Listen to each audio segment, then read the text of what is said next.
Carlos Thompson, CEO of VA Sidelines. Hi, I'm Natasha Holden. I'm on the board committee for VA Sidelines. Hi, I'm Linwood Thompson, CEO, co-founder of VA Sidelines. We can be reached or contacted by email at va sidelines@gmail.com. Thanks for tuning in to the Ty Smith Show. I'm honored to have VA Sidelines being a part of this interview. And I have two of the founders, Carlos and Linwood, and I actually have a board member, Natasha. That's correct. And I thank you for being on the show. Well, thank you for having us. So for our listening audience, let's talk a little bit about VA Sidelines and what your purpose is and what you're doing to empower the community. VA Sidelines, me and my brother, we founded this organization back in May. And one of the things that we want to do, first of all, I am a veteran myself. Okay. So to be able to give back to, our veteran, my co-veteran soldiers, and to help them, it was sad to me to see when I see veterans on the side of the road that are homeless and got signs up, and it just seems like nobody is, taking advantage and trying to help them out. So the reason why VA Sidelines came about is because a lot of our veterans, they've been placed on the sidelines. Mm-hmm. So what we want to do is take them off the sidelines and be able to, first of all, we got to go in and we have to go in and assess them and be able to find out, okay, what can we do that's going to help them have a better quality of life? So in doing that, we're going to provide special skills such as life skills, such as workforce development, such as transportation security technology. We're going to also do assessments to make sure they are really ready to go back into the workforce. That's correct. What's your viewpoint on that, Carlos? My viewpoint is basically what brought this to my attention. I used to work for a car lot in Burlington, and I met a guy. He was homeless. Actually, I met three guys that were homeless.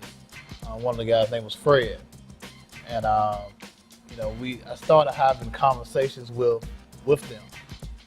And the more I got to talking to them, the more I realized, okay, they are good people. Just because they're on the, like Lynn said, on the sideline, don't mean like they're out the game. So I started talking to them. I started taking food over there, taking cover, clothes, just, give it to them so they can stay warm. And during this time, it was like December, so it was cold, and they were staying right behind the building that I was working at. And Fred, me and him got more attached together. We started talking a lot. He started telling me more about himself, and he have a daughter that live right there in Burlington. So I have him to give me her information and call her. I call her myself and say, hey, I got your father out here, sitting out here homeless. I think that you need to get down here and see what's going on, And a week later, she came and visited me at the car lot. And we got to talking in my office. I said, well, your father, he's outside in the back. Let's go talk to him. So we walked out there, we started talking to him. And you can see the emotion Fred gave. And the emotion that she gave, because she haven't seen him in 5 years. And when they just start talking, they just start crying and hugging, and it was just unreal. Another week later, she came back. She came back to pick him up. And right now, Fred will start staying with her and her husband. Fred done found him a job. He came back up to my car lot. I sold Fred a car. Fred didn't know he had a 650 beacon score.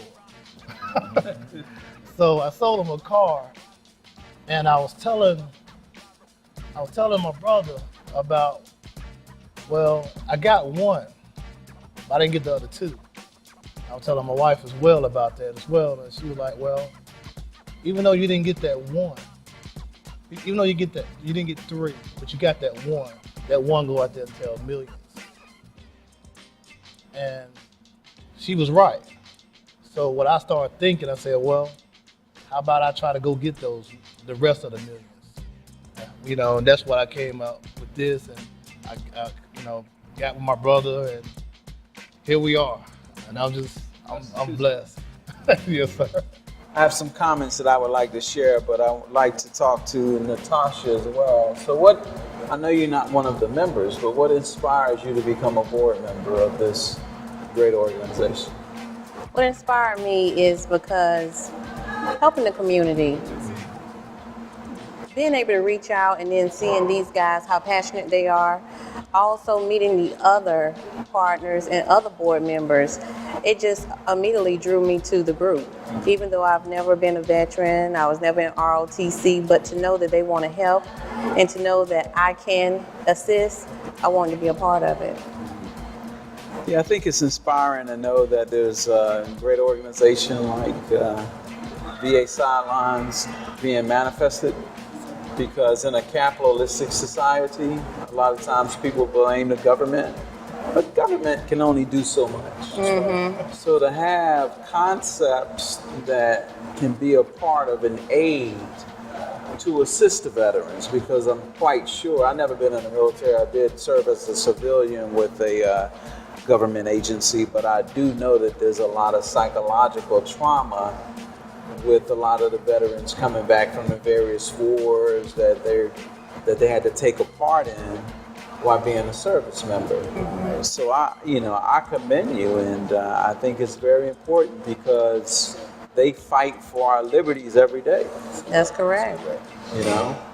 So what would you like to share with our audience in terms of what can the viewing audience do to aid you all in your initiative? Well, I like to say that first and foremost, we want to make a difference in our community. We want to be able to go out there and reach those that seem to be that they didn't have no other source of getting help. Mm-hmm. We want to be that vehicle to take them from point A to point Z. Okay. We want to offer our veterans, again, like you said, that served our country, for our liberty. We want to be able to offer them a better quality of life. It doesn't make sense to see a veteran on the side of the road who went to war, for you and me, and they don't have a place to go and live. Right. They don't have a place to go and work. They have no transportation.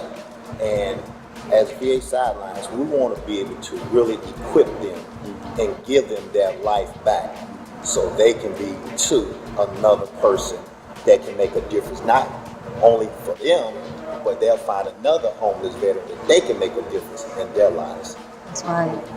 How about yourself? Anything like to share? I think these guys summed it up, but like they said, right now, just being a help, even if you don't reach out to us, to reach out to somebody and make a difference in their life. In closing, how may you be reached? Do you have a website, email address, or contact phone number that you can share with the audience? Yes, we do have an email address. We can be contacted at vasidlines@gmail.com. You may reach us also by office cell number, which would be 336-442-3660. Right. Well, in closing, VA, we got your back. So support VA Sidelines with what they're trying to do, and reach out to them, because you fought for this country, and you take part in securing our liberties. Thank you. Thank you. Thank you, Tom. All right, thank you. Tom. All right, thank you now.